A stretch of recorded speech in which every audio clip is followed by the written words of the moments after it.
Nouvelle édition sur Moto TV. Mesdames et messieurs, voici le sommaire de votre journal. Plus de 2315 personnes ont été nouvellement contaminées par le VIH-Sida ce dernier semestre en province du Nord Kivu. Cette révélation a été faite ce mercredi 14 septembre 2022 au gouverneur de la province par le secrétaire exécutif du programme national multisectoriel de lutte contre le sida, PNMLS. Les professionnels de la santé appellent à l'implication de la population pour lutter contre de nouvelles contaminations. L'Église catholique célèbre ce mercredi 14 septembre 2022 la solennité de la Sainte Croix glorieuse. Pour marquer de cachet spécial cette journée, une messe d'action de grâce a été dite dans l'église paroissiale Sainte Croix de Tchabouyeri. Le père Mwengue Georges, curé de cette paroisse, encourage les chrétiens à vénérer la Sainte Croix. C'est tout pour le sommaire. La paroisse Sainte-Croix de Tchabouyeri était en ébullition ce mercredi 14 septembre 2022. Elle a jubilé sa fête patronale, la Sainte-Croix glorieuse, et le 4e anniversaire depuis son érection comme paroisse. Pour marquer de cachet spécial cette journée, une messe d'action de grâce a été dite dans l'église paroissiale. Au pris part à cette célébration eucharistique, les chrétiens de 4 secteurs qui composent la dite paroisse. Le révérend père Mwengue Georges, curé de Tchabouyeri, a présidé à cette Eucharistie. C'est un reportage de Gérard Mourefou rendu par Isabelle Wanga Hemunga.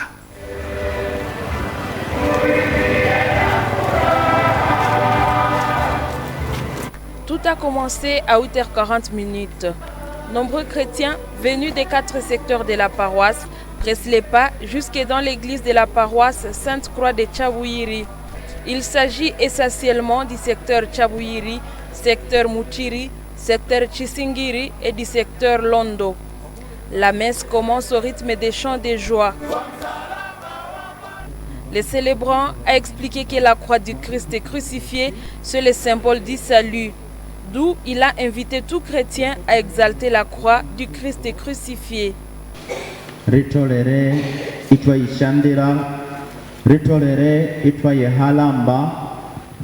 En ces grands jours, nous devons nous sentir joyeux. Nous devons aussi nous battre la poitrine, nous frotter les mains sous la sainte croix de Jésus-Christ. Nous célébrons aujourd'hui une grande fête. La croix est la source de l'amour, la source du salut et la source de vie.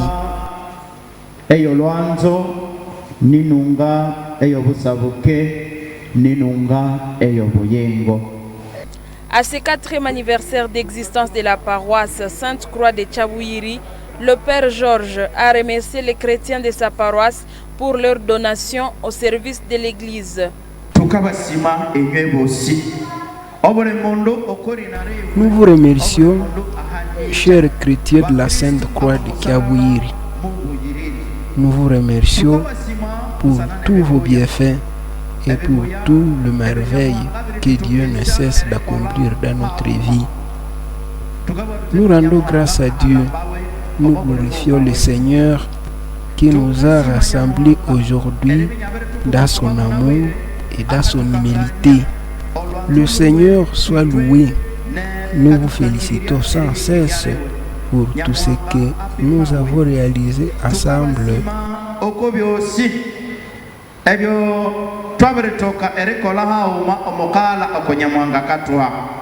L'érection de la paroisse Sainte-Croix de Tchabouyeri date de 2018.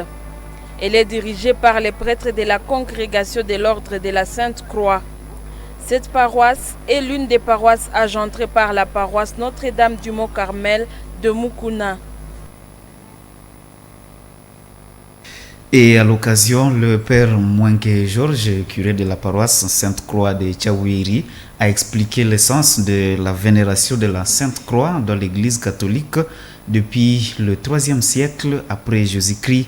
Ce prêtre de l'ordre de la Sainte-Croix parle de la croix du Christ crucifié comme un instrument du salut de l'humanité. Ces propos ont été recueillis par Gérard Mourefou. La fête de la Sainte Croix nous rappelle notre salut. Sans la croix, nous n'aurions pas le salut, puisque dans la croix, nous avons le salut, nous avons la vie, une nouvelle création, nous avons l'amour et la résurrection. Dans la tradition juive, la croix était d'abord un signe de condamnation, où on crucifiait le malfaiteur de grand niveau, un malfaiteur qui a commis des abominations, il devrait être crucifié sur la croix. Et c'est ainsi que la croix a été signe d'ignominie, où on devrait maltraiter un malfaiteur pour les ridiculiser devant tout le monde, devant tout le peuple. Mais pour le Christ, les Juifs voulaient le réduire à rien, puisque sa prédication était tout autre que leur prédication, le pharisien, les scribes et d'autres mouvements de son temps. Mais le Christ, étant crucifié sur la croix, lui n'a pas été malfaiteur. On l'a crucifié à cause du bien. Et c'est ainsi qu'il a changé le sens de la croix. Au lieu que la croix soit un instrument d'ignominie, ça a été pour nous un instrument de salut. Et c'est cette croix glorieuse que nous appelons la Sainte Croix. Dans un autre chapitre, confusion totale dans le taux d'échange à ville de Butembo, une situation qui perturbe les échanges de la population dans différents secteurs qui utilisent la monnaie. Le secrétaire du service urbain de l'économie Butembo reconnaît ces variations du taux d'échange qui sont dues à la demande en dollars qui est supérieure à celle en francs. Reportage des croyantes Rihamba et Eugénie Moussibiro. Nous sommes au centre-ville de Butembo, sur rue Président de la République. Ces campistes attendent, comme au quotidien, des habitants qui leur changent de billets de dollars en francs ou les versent. Ce jour, ils n'ont pas de clientèle. Le taux d'échange a haussé. Du coup, des clients deviennent rares. De francs sont actuellement nombreux sur terrain. Ce qui laisse que par jour, il est difficile de trouver même 100 dollars. Normalement, nous gagnons à travers le franc et le dollar. Mais lorsque nous avons un gros lot comme ça de francs, ça nous entraîne à la perte et nous dépassons rapidement. Actuellement, je trouve difficilement des clients comparativement au jour passé où c'était automatique même d'en trouver 7. Le président des campistes en ville de Butembo regrette que ces variations quotidiennes du taux d'échange causent de pertes dans leur activité. Vraiment, la hausse des taux pénalise tout le monde et toutes les activités. Nous sommes suffisamment habitués. Parce que nous-mêmes, c'est le moment où nous connaissons même des pertes. Vous ne pouvez pas changer dans le même taux lundi et mardi. Donc chaque jour a son taux. Ça devient très difficile pour nous. Mais aussi les clients nous jugent très mal ne parviennent pas à comprendre. Contacté à ce sujet, le secrétaire du bureau urbain de l'économie nationale à Butembo met en garde toute personne qui profite de cette période de la spéculation sur le taux d'échange pour se faire de gains sur le dos de la population. Une pratique punissable par la loi congolaise. Aujourd'hui, le taux officiel est de 2040 francs congolais. Mais sur le marché noir, donc le taux parallèle du marché, est de 2050, voire 2070. C'est ce que maintenant, comme ministère de l'économie, nous devons attaquer. On ne peut pas se réveiller le matin et faire ce que nous appelons spéculation. Spéculation, ça signifie que c'est une sorte d'opportunité pour certains qui peuvent en profiter. D'abord pour hausser exagérément le taux d'échange et par conséquent aussi exagérément les prix des produits sur le marché au détriment des consommateurs. Ces gens, nous leur lâchons un message que la spéculation est punissable par la loi parce qu'ils entrent dans ce que nous appelons pratique des prix illicites. Ce secrétaire du service urbain de l'économie appelle le gouvernement central de la République démocratique du Congo à se pencher d'urgence sur cette question. De nos jours, le taux d'échange du dollar varie dans l'intervalle de 2040 francs et 2070 francs congolais.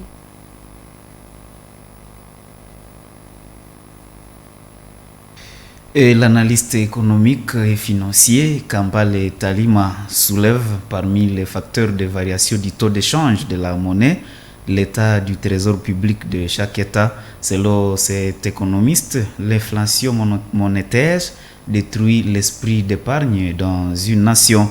Suivons ses explications dans ses propos.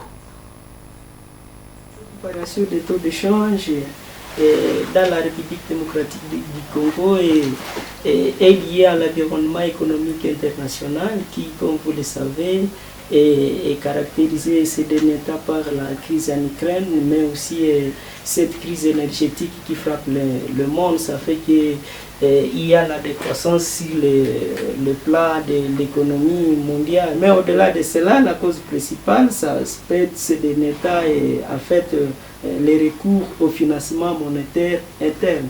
On essaie de relever un certain nombre de conséquences de l'inflation qui nous guettent sur les marchés, notamment avec ces systèmes inflationnistes qui s'installent. Ce qu'on constate de plus en plus que l'inflation, en fait, l'inflation à soi essaie un tout petit peu de détruire l'esprit d'épargne. En fait, les gens ne savent pas mettre la confiance dans la monnaie nationale. On ne sait plus épargner en francs congolais. En termes de propositions, l'État peut faire recours à des politiques. La première, elle peut être monétaire. Et en usant un certain nombre d'outils. Et là, l'instrument principal que le gouvernement peut utiliser ici, c'est entre autres la Banque centrale. Donc, elle peut chercher à rétablir l'équilibre entre la masse monétaire et le niveau de transaction. D'autant plus que notre économie est extravertie, donc elle dépend quasiment des importations. Et d'ailleurs, la plupart des importations, l'inflation que nous subissons, c'est aussi une inflation de la demande. Ça veut dire que c'est aussi d'une part une inflation importée, étant donné que les coûts de production augmentent à l'extérieur, et nous sommes obligés d'acquérir aussi les biens à des prix élevés. Et donc, l'État peut facilement essayer de faire des politiques dites d'open market, en essayant d'éponger un tout petit peu les marchés financiers, soit en injectant des devises américaines sur les marchés, soit alors en retirant le franc congolais sur les marchés. Autre chose, les réseaux pour le droit de l'homme, REDO, alertent sur les conditions de prise en charge du personnel commis à la garde de la prison centrale de Kakwankura. Selon cette structure, les détenus comme les agents de sécurité endurent des conditions de vie précaires dans cette maison carcérale. Ils mangent difficilement et reçoivent un salaire médiocre. Le coordonnateur du REDO, Maître Muhindo Wasivignwa, indique que la façon dont ces agents commis à la prison sont traités les pousse à adopter le comportement des mendiants pour chercher de quoi se nourrir. C'est pourquoi il appelle le gouvernement à songer à la prise en charge du personnel affecté à la prison de Kakwangura pour éviter cet esprit de malhonnêteté et leur permettre de bien accomplir leurs tâches. Le coordonnateur du REDO et dans ses propos recueillis par Mwanam Penzi Manzekiel. La charge du personnel affecté à la prison, nous allons les différencier à deux catégories. D'abord, il y a les personnels civils, ceux qu'on dirait des greffiers ou surveillants de la prison. Mais il y aura aussi des personnels sécuritaires, notamment les policiers, les militaires, les agents de renseignement, comme ils sont aussi. Maintenant, par rapport à la question des agents affectés à la prison pour la garde, notamment les surveillants et les greffiers, c'est vraiment une situation déplorable puisqu'ils sont à 9 bis, mais de ces 10 gardiens de la prison, de ces 10 surveillants, seulement une seule personne est payée et mécanisée et payée par le trésor public, ce qui est aussi inacceptable. Puis pourtant, il y a des agents qui ont déjà travaillé pendant plus de 15 ans, mais ils n'ont jamais été payés par les trésors publics. Le mois passé, nous avons été alertés par les agents qui menaçaient d'aller à grève puisque l'État semble les oublier.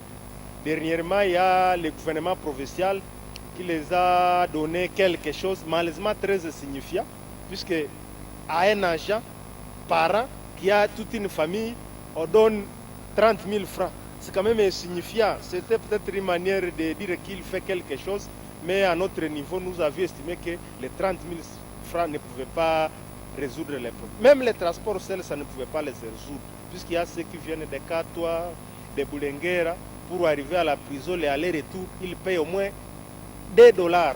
Et pourtant, on lui paye $15 à la fin du mois. Mais on a eu à se renseigner un peu, on a constaté qu'au moins, au niveau de la police, pas seulement au niveau de la police qui garde cette prison, on a déjà budgétisé la restauration des policiers, même dans différents cachots, même dans différents commissariats.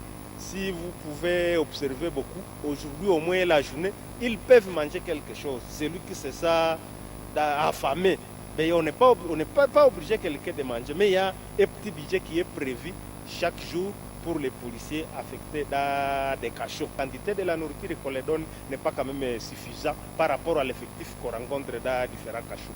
Pour dire que les agents affectés à la prison, ce sont des agents de l'État, ils doivent bénéficier des mêmes traitements que tous les autres. Et les agents militaires, policiers, comme les agents de l'ANR, ils sont payés comme tout autre agent. Attention que nous avons toujours suivi, mais on a tenté de travailler. Quand on arrive auprès d'eux, il fait semblant comme s'ils ne demandent pas de l'argent pour nous qui sommes peut-être déjà connus comme activistes des droits humains, mais toute autre personne qui pourra y passer, il ne manque pas de tracasser. Mais nous avons toujours demandé qu'il y ait quelqu'un qui puisse se plaindre pour qu'on puisse sanctionner la personne qui a eu à demander l'argent, puisque ce n'est pas légal. Ce qu'il faut là, c'est une pire tracasserie, puisque chaque jour, l'État a l'obligation de les nourrir. Et nous vous l'avons dit au sommaire, la province du Nord Kivu connaît une hausse de contamination du VIH-Sida. Ces derniers temps, plus de 2315 personnes ont été affectées par le sida ce dernier semestre en province du Nord Kivu. Révélation faite ce mercredi 14 septembre par le secrétaire exécutif du programme national multisectoriel de lutte contre le sida, PNMLS, Obé Mongoli, au gouverneur de la province. Il regrette le fait que la population était concentrée à l'épidémie d'Ebola et à la pandémie de Covid-19, oubliant de prendre des précautions contre cette maladie. Le secrétaire exécutif du PNMLS déplore tout de même la séquestration des malades dans des maisons de prière. Il en appelle à l'implication de tous pour limiter de nouvelles contaminations VIH-Sida. Reportage de la presse du gouvernorat. Hausse vertigineuse de cas de contamination du VIH-Sida au premier semestre de 2022 en province du Nord Kivu. Obé Mongoli du PNMLS l'a dit au gouverneur ce 14 septembre 2022, précisant qu'il y a plus de 300 cas de décès dans la même période. Nous avons présenté la situation actuelle du VIH au niveau de la province. Nous avons ressorti le premier point alarmant, celui des nouvelles infections. À ce jour, rien que les nouvelles infections, c'est-à-dire les nouvelles contaminations, nous avons atteint 2315 personnes. C'est énorme. Et pourtant, quand il y a un seul cas d'Ebola, un seul cas de Covid, c'est tout le pays qui est au courant, c'est le monde entier qui est au courant. Et quand il y a des nouvelles infections comme ça au VIH, ça passe inaperçu. Nous, on s'est dit, c'est pas normal. Et il y a eu aussi des cas de décès. Nous avons enregistré 138 décès, c'est-à-dire personnes vivant avec le VIH qui sont décédées et qui étaient en train de prendre les ARV. Ça, c'est énorme. Il appelle à la bonne fidélité après qu'il a évoqué les principales raisons de cette catastrophe sanitaire. Quand il y a eu Ebola, quand il y a eu Covid, les gens se sont dit, voilà, le sida n'est plus là et tout le monde est concentré sur Ebola et Covid, oubliant que le VIH-Sida n'était pas en chômage technique, il était en train de poursuivre son bon nombre de chemins, de nouvelles contaminations continuaient. Voilà le premier cas. Le deuxième cas, nous déplorons la séquestration des malades au niveau de Tchumba Maombi, vous le savez, les maisons de prière, et au niveau des tradis praticiens. Ils passent tout le temps là-bas. Ils nous arrivent au niveau des structures sanitaires et pourtant les ARV sont gratuits en état déjà des stades avancés de la maladie. C'est pourquoi nous déplorons les décès. Sous d'autres décès, les gens ne meurent plus du VIH. Les gens meurent d'autres choses. C'est pourquoi ici nous appelons à la conscience de tout le monde. Nous voulons que la lutte soit vraiment communautaire pour que nous n'enregistrons plus les décès, surtout les cas de décès, et pour que nous continuions à sensibiliser au niveau de la base, qu'on n'ait plus de nouvelles infections.